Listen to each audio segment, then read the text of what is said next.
আসসালামু আলাইকুম এভরিওয়ান। আজকে আমি আপনাদের সাথে শেয়ার করব কাঁঠাল পাতার পিঠা। কাঁঠাল পাতার পিঠা দেখতে যেমন সুন্দর, খেতেও ভারী মজা। তাহলে চলুন আর দেরি না করে এই মজাদার পিঠার রেসিপিটি তৈরি করে ফেলি। কাঁঠাল পাতার পিঠা তৈরি করার জন্য আমি এখানে নিয়ে নিয়েছি 4টি ডিম, দিয়ে দেব চিনি। এখানে আমি আমার স্বাদ মতো চিনি দিয়ে দিয়েছি।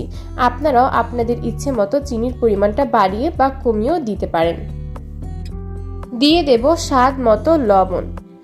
লবণটা দেওয়ার পর লবণ এবং চিনিটাকে ডিমের সাথে ভালোভাবে মিশিয়ে নিতে হবে।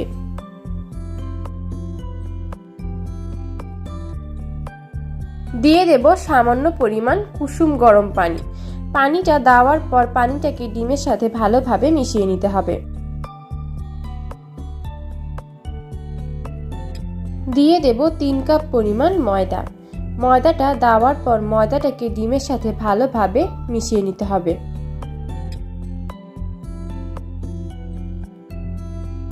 এখন এর ভিতরে দিয়ে দেব 1 কাপ পরিমাণ চালের গুঁড়া। চালের গুঁড়াটা দেওয়ার পর এর ভিতরে দিয়ে দেব সামান্য পরিমাণ পানি। পানিটা দেওয়ার পর চালের গুঁড়াটাকে ভালোভাবে ময়দার সাথে মিশিয়ে নিতে হবে।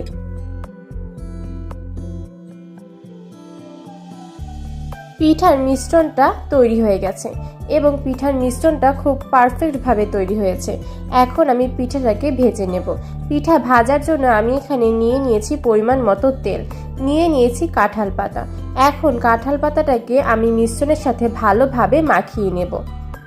মিশ্রণটার সাথে কাঁঠাল পাতাটা ভালোভাবে মাখানো হয়ে গেলে তেলের ভিতরে কাঁঠাল পাতাটাকে দিয়ে দিতে হবে।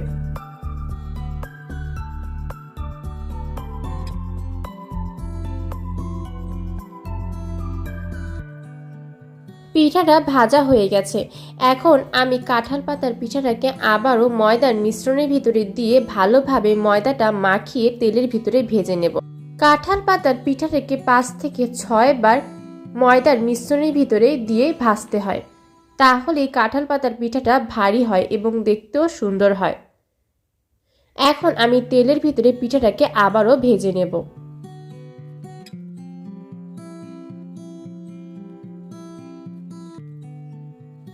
পিঠাটা ভাজা হয়ে গেছে। এখন আমি আবারও পিঠাটাকে ময়দার মিশ্রণের ভিতরে দিয়ে ময়দাটাকে মাখিয়ে পিঠাটাকে ভেজে নেব।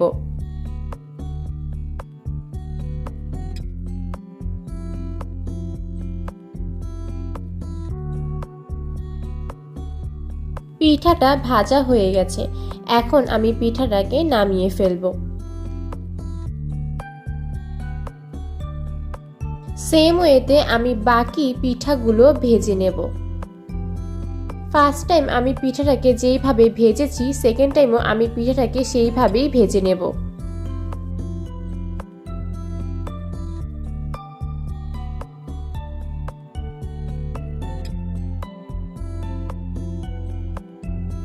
পিঠাগুলো তৈরি হয়ে গেছে।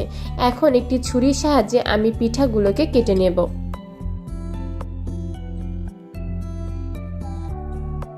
পিঠাগুলো কাটা শেষে পিঠার ভিতরে যে কাঁঠাল পাতাটা ছিল সেটা বের করে নিতে হবে। সবগুলো পিঠা কাটা হয়ে গেলে কাঁঠাল পাতাগুলোকে সুন্দরভাবে বের করে নিতে হবে।